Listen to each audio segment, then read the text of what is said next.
Gente, que prazer estar com você de novo, mais uma aulinha. Agora nós vamos estudar na aula de hoje a dinâmica das comunidades. E você já sabe que comunidade é o conjunto de todos os seres vivos, ou seja, de todas as populações de uma mesma área. Vamos lá? Então acompanhe comigo, ó. Aula 4, dinâmica das comunidades. Primeiro dado importante é a densidade. Essa densidade, muitas vezes, ela tem causado um entendimento errado de reais situações, provocando, muitas vezes, um pessoal bem intencionado que quer preservar o ambiente e, ao contrário, acaba degradando. É mais um daqueles conceitos que tem gerado muita dúvida no mundo inteiro. Então, vamos ver? O que é densidade? É o número de indivíduos por unidade de espaço ocupados. Então, eu digo assim, tantos indivíduos por metro quadrado.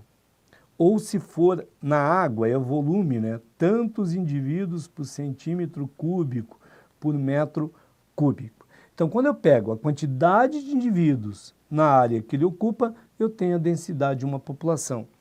E aí a gente tem engraçado, porque veja como é que você pode fazer análise. Eu pego, por exemplo, o bairro de Copacabana, no Rio de Janeiro, ou a cidade de São Paulo, falando em densidade humana. São regiões de alta densidade populacional. Agora, se eu pegar a área toda do Brasil e a população do Brasil, eu não tenho uma grande densidade. Então, você vê como a gente, dependendo dos interesses, o pessoal pode fazer um jogo com a densidade. Mas existem alguns fatores que atuam diretamente para determinar a densidade de uma população. Vejamos. População, claro, é o conjunto de indivíduos que habita a mesma área. Primeiro, a taxa de nascimento.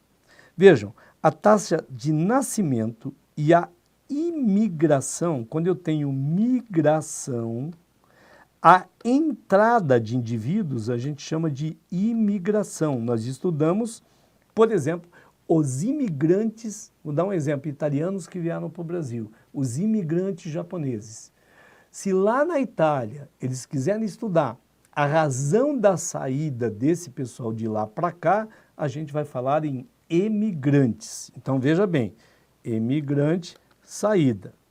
Ora, nascimento e imigração aumentam a população. Aí você compara sempre com a mortalidade e a imigração que fazem diminuir. Aqui são indivíduos que saem da população por um período de tempo. Pode ser anual, semanal, dependendo da espécie. E aqui são indivíduos que entram na população, onde a gente pode definir dessa forma. Quais são as taxas que aumentam o tamanho da população? Natalidade e imigração. E as taxas que diminuem? A mortalidade e a imigração. Então, uma das formas de cobrança, a gente pega lá uma determinada região e analisa durante 5 anos, por exemplo. Eu vou te passando os dados de quantos nasceram, quantos morreram, quantos imigraram e emigraram ao longo desses 5 anos. Então, o que você tem que fazer? Ano a ano, somar natalidade e imigração, comparar com mortalidade e imigração para ver se a população naquele ano cresceu ou diminuiu.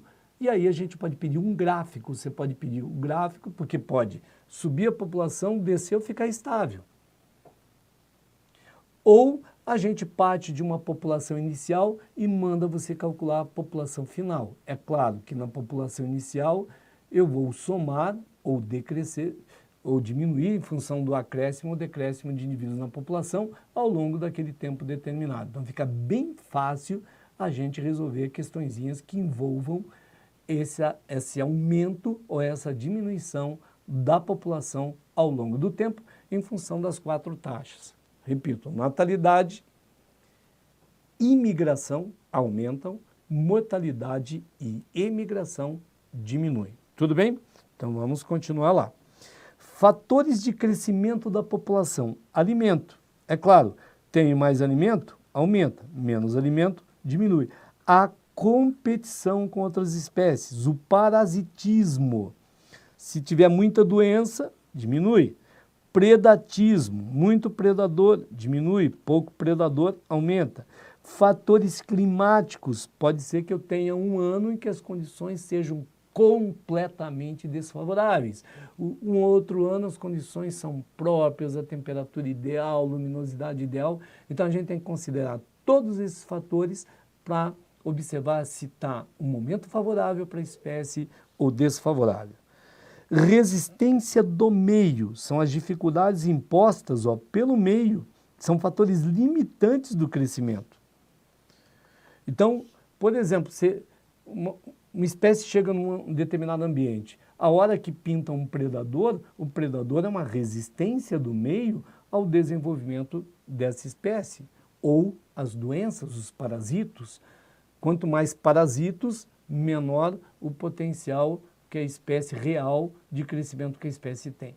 Tudo bem? Então, esses são fatores limitantes à resistência do meio. A capacidade de adaptação a gente chama potencial biótico. Então, o potencial biótico é a capacidade de adaptar, faz a população crescer. A resistência faz a população decrescer. E aí a gente vai ver uma média. Se a resistência for maior do que o potencial biótico, é possível que a população desapareça.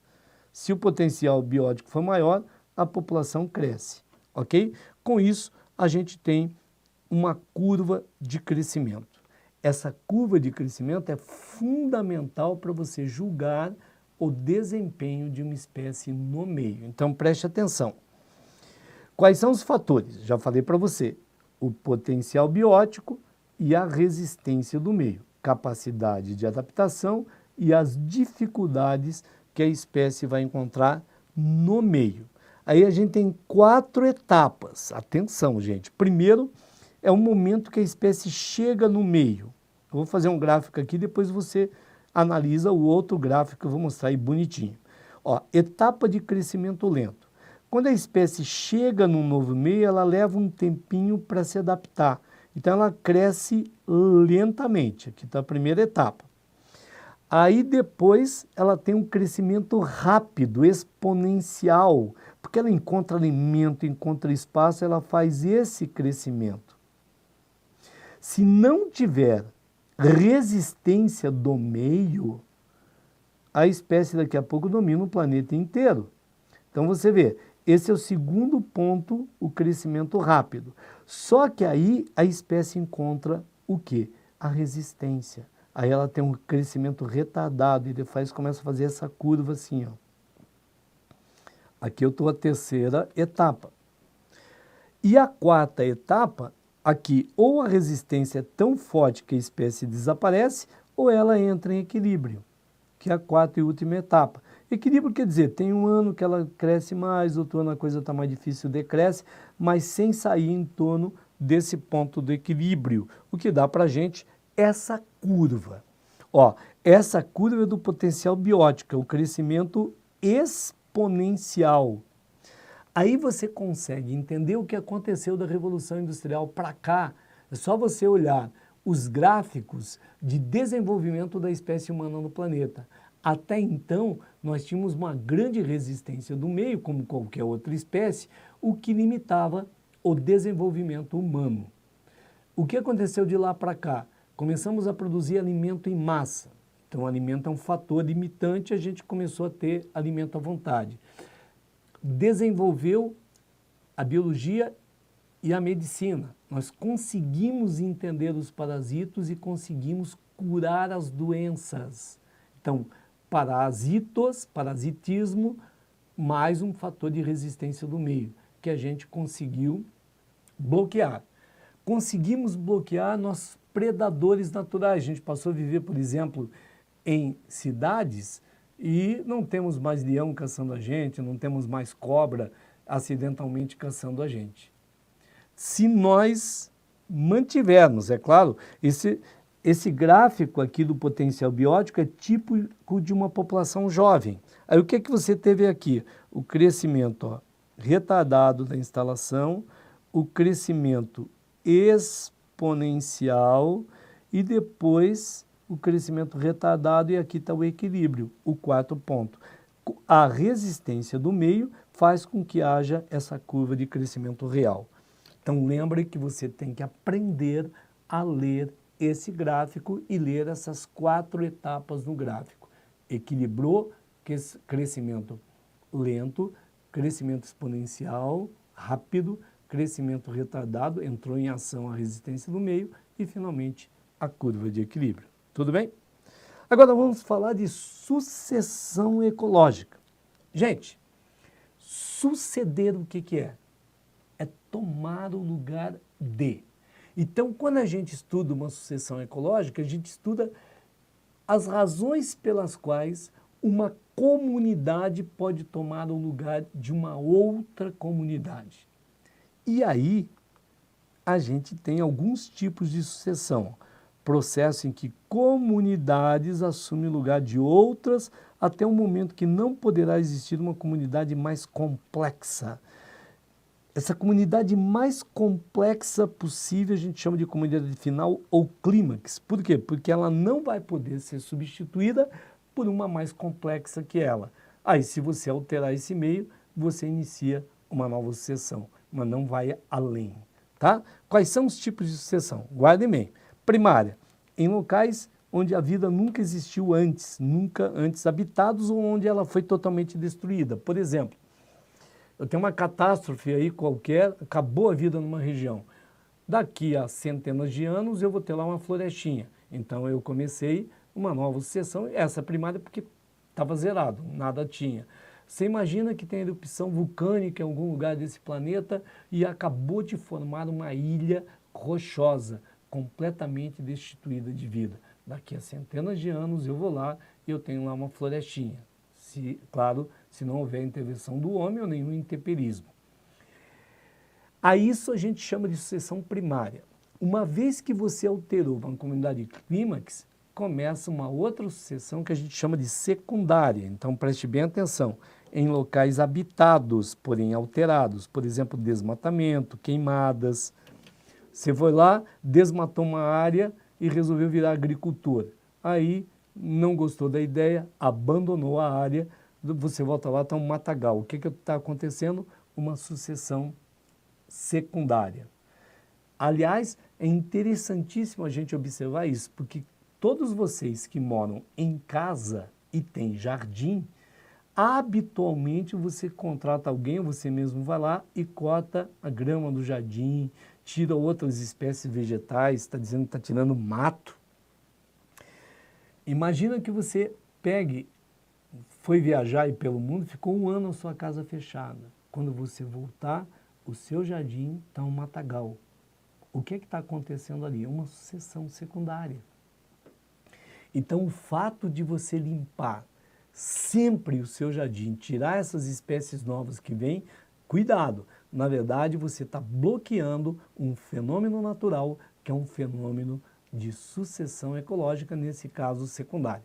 Normalmente no médio, o pessoal não comenta isso. Só vou comentar porque a gente chegou até aqui, não custa você saber também. A gente tem uma sucessão chamada destrutiva, quando não termina na comunidade clímax, a decomposição de cadáveres. Você já deve ter visto algum cadáver. Então, os micro-organismos desenvolvem naquele cadáver, comem aquele cadáver todo, eliminam os seus resíduos para aquele local, para o próprio cadáver, em função da quantidade de resíduos e da falta de comida, depois todos esses micro-organismos morrem. E por isso que a gente chama de uma sucessão destrutiva, ela não termina numa comunidade clímax. Vai ali, desenvolve, terminou a comida, encheu de resíduo, intoxicou, morre todo mundo. Então, vai e retrocede. Por isso, destrutiva. Mas fique tranquilo que em termos de prova, ensino médio, vestibular, Enem, é só sucessão primária e sucessão secundária. Você tem que identificar as etapas ou pelo texto ou pela imagem, saber quem é quem. Vamos lá? Então vamos ver. A sucessão primária tem 3 momentos, 3 etapas. A comunidade pioneira, lembra que pioneira é o que chega primeiro, chamada também de ecésis. Por isso, esta sequência aqui é importante. Ecésis, série e clímax. Essa é a comunidade inicial. São as primeiras espécies que se instalam, elas têm grande amplitude, elas não são especializadas. É mais ou menos como a gente. Aquele pessoal que não estudou, que não especializou em alguma coisa, que não tem uma profissão definida numa universidade, num curso técnico, por exemplo, acaba fazendo um pouco de cada coisa. O que vier, ele topa. Então ele pode trabalhar um monte de coisa, grande amplitude, e é pouco especializado, por isso que tem grande amplitude. Esses seres vivem pouco tempo, exatamente por isso. Quem são? Ó, as cianobactérias, são bactérias, né? Os líquens, que resultam da associação de algas e fungos. Os musgos e até as gramíneas, mas as gramíneas e os musgos já podem ser considerados também como comunidade intermediária. Portanto, os primeiros seres, porque são capazes de fixar nitrogênio e fazer fotossíntese, são as cianobactérias. Elas são os seres mais livres desse planeta, porque numa área com poucos recursos, as cianobactérias conseguem desenvolver. Por quê? Porque elas conseguem fazer fotossíntese e conseguem fixar o nitrogênio. Ora, produz matéria orgânica a partir de gás carbônico e água, transformando a energia do sol em energia química e fixa o nitrogênio fundamental para o material genético e para as proteínas. Aí elas abrem caminho para o resto, por exemplo, para os líquens. Os próprios líquens liberam ácido e começam a decompor a rocha e fazer um solo primitivo, um solo muito simples, o que começa a atrair depois também pequenos animais. A hora que eu já tenho condição de instalar outras espécies, a gente tem então a chamada comunidade intermediária ou série. Então já tem menor amplitude, já é um pessoal mais preparado, ciclo de vida mais longo e uma pouca especialização. Aqui você vai ter ervas e arbustos. E quando chegar ao final, a gente tem a comunidade final ou clímax. Por isso lembra, Eceses, série e clímax. Essa é a comunidade definitiva. Em homeostase, quer dizer, em equilíbrio dinâmico junto ao meio. Equilíbrio dinâmico a gente chama de homeostase ou homeostasia. O ciclo de vida é longo, são muito especializadas, agora com pequena amplitude. Tá? Aprenda a ler isso. Eu tenho uma comunidade pioneira, intermediária e, finalmente, a comunidade clímax. Essa comunidade final, chamada clímax, é extremamente sensível, como uma floresta, por exemplo. Aí você vai lá, faz uma alteração nessa comunidade clímax, você vai provocar uma nova sucessão, aí sim, uma sucessão secundária. Você tem que ser capaz de ler textos e identificar as características de uma sucessão. Você lembra que eu estou partindo do nada, na sucessão primária, uma área completamente destituída de vida, e chego numa comunidade extremamente complexa, como uma comunidade final, por exemplo, uma floresta, tipo a Amazônia. Imagina a floresta amazônica, onde você tem micro-organismos, todos aqueles vegetais, todos os animais, numa interação plena. Então, guarda bem o que vai acontecendo. Vou te montar agora. O que aumenta? Aumenta a biomassa. Por que aumenta a biomassa? Porque aumenta a quantidade de indivíduos e de espécies. Então, as teias alimentares ficam mais complexas, aumentam, porque tem mais opções de alimento. Como eu tenho mais espécies e mais indivíduos, mais nichos ecológicos. Aumentou a diversidade, ou seja, a biodiversidade. Aumenta o ciclo de vida. Uma árvore que cresce agora vai ficar centenas de anos por aí. Aumenta a especialização. Esses seres vivem somente naquelas condições. Olha aqui, gente, aumenta a produtividade bruta e o consumo de matéria e energia. O que é que diminui? A produtividade líquida e a amplitude. Isso aqui é importantíssimo. Gente, por favor, escutem. Toda energia conseguida com a fotossíntese numa comunidade clímax é usada na respiração.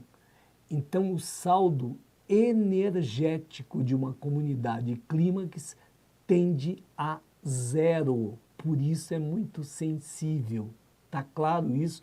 É como se você gastasse mensalmente exatamente o seu salário. Qualquer eventualidade você definha. Aqui também, se uma comunidade clímax tem o saldo energético tendendo a 0, qualquer alteração aí causa um desequilíbrio ambiental muito grande. Então veja a sensibilidade dos ecossistemas. Observe lá agora. Olha que bonitinho. Então, a sucessão primária inicia em regiões estéreis, ESSESI, na área estéreo, então comunidade pioneira, a série, comunidade intermediária e clímax, afinal, onde tem um equilíbrio dinâmico, um equilíbrio homeostático, portanto. Ok?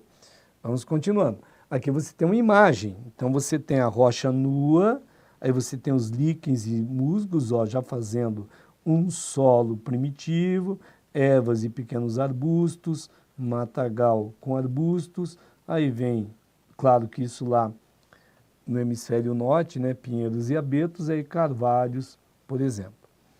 Essa é uma sucessão primária. Olha, outro esquema de sucessão primária, você tem que ver, começa do 0. Cianófitas são as cianobactérias, líquens e musgos, plantas, ervas, bosque e a floresta. Olha, de novo, o mesmo esquema para você nunca esquecer. Substrato aberto, quer dizer, a rocha nua, estabelecimento dos primeiros seres, comunidade pioneira, comunidade intermediária ou série, em função das alterações que aqueles fizeram. E, finalmente, a comunidade clímax. Variação das condições ambientais, tende à estabilidade, né? E a complexidade aumenta. Então, a variabilidade vai diminuir e a complexidade vai aumentar. Gente, tudo bem.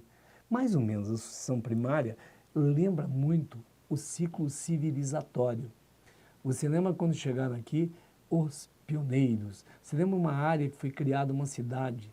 As primeiras pessoas que se instalam não têm luxo algum, vem para o que der e vier, vem para o pior. Só que elas vão modificando o meio e iniciam uma cidade. E essa cidade chegou ao que a sociedade é hoje.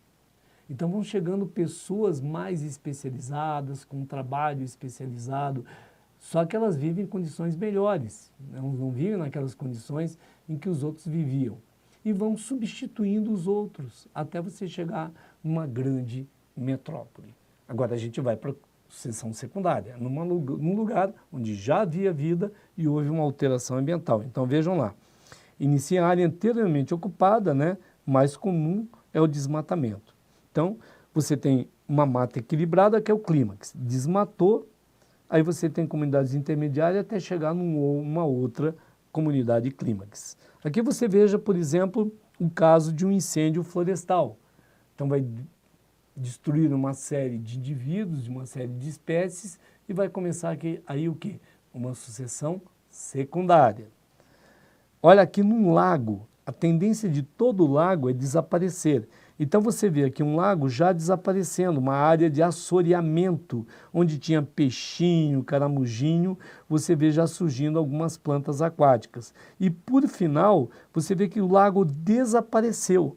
Eu tenho aqui agora um bosque com animais terrestres. O que é isso? Uma sucessão secundária. Por quê? Porque começou num lugar onde já havia vida. Ok? Vamos a alguns exercícios? Aqui a gente vê novamente o ciclo do nitrogênio, que é extremamente importante para você lembrar sempre que aqui você tem todo o envolvimento do ciclo do nitrogênio. E vamos a alguns exercícios importantes.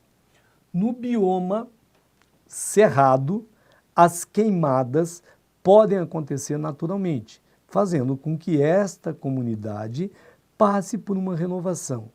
O tipo de sucessão que acontece nesse local após cada queimada vejam, ESSESI não é sucessão, é a comunidade pioneira. É isso que você tem que começar a definir. Série é comunidade intermediária. Então, isso aqui não é sucessão. Comunidade clímax é a comunidade final. Isso tudo faz parte de uma sucessão primária. Agora veja, teve queimada, já havia vida. Aí você ficou entre a sucessão primária e a secundária. Ora, qual é, né? A resposta é uma sucessão secundária. Por quê? Porque já havia vida. Ali anteriormente, eu deixei para você revisar o ciclo do nitrogênio, tamanha a importância do ciclo do nitrogênio. E você vai revisar ali o seguinte: quem fixa nitrogênio? Bactérias e fungos. Essas bactérias formam nódulos em raízes de leguminosas. E aí eu vou te contar uma coisa. A gente fala em rotatividade de cultura com leguminosas. Você vai lá, planta ervilha, soja, por exemplo, feijão. Se eu tenho o cultivo de uma cultura que consome muito nitrogênio, lembra que adubo tem principalmente nitrogênio, fósforo e potássio, NPK, só você olhar numa loja de adubo. Consome muito nitrogênio. Na entre-safra, eu posso fazer uma rotação dessa cultura plantando leguminosas. Por quê? Porque ela tem nódulos nas raízes com bactérias que fixam nitrogênio. Eu vou ter muitas vantagens, porque eu vou ter na entre-safra ainda uma colheita de leguminosas, que você pode usar para você ou vender. Aí você tritura o que sobra e deixa no solo, que você naturalmente estará adubando o solo com nitrogênio, o que torna a próxima cultura mais barata, porque você não vai precisar de tanto adubo. Gente, quem conhece mais, vive melhor e vive mais tempo. Vamos lá para outra questão? Um dos principais temas discutidos em conferências e seminários mundiais sobre meio ambiente é a destruição da biodiversidade do nosso planeta. Sobre esse tema, é incorreto afirmar. Então, o que diz? Ao longo do processo de sucessão ecológica, observa-se uma diminuição progressiva na diversidade das espécies e da biomassa total. Olha que legal. É verdade isso, que ao longo da sucessão vai diminuindo a quantidade de espécies e a biomassa? Bem ao contrário do que a gente falou, né? Ah, eu tinha dúvida. Sempre que você tiver dúvida, você põe uma interrogação e lê até o final. O desmatamento das florestas tropicais causa não somente a destruição desse ecossistema, é claro que se eu desmato eu destruo, também causa perda de biodiversidade, é claro que isso é lógico, né? A criação de áreas protegidas, como parques e reservas, é uma das medidas a serem tomadas para salvaguardar, para proteger a biodiversidade, é lógico, né? Além da riqueza de espécies ser fonte potencial de produtos que pode ajudar a espécie humana, a diversidade é importante também para garantir a estabilidade do planeta. Projetos de reflorestamento com poucas espécies de árvores são inúteis para a recomposição do equilíbrio original do meio ambiente. É claro, por quê? Porque eu tenho uma pequena biodiversidade. A manutenção da diversidade de espécies no ecossistema, gente, é uma riqueza que a gente não consegue imaginar.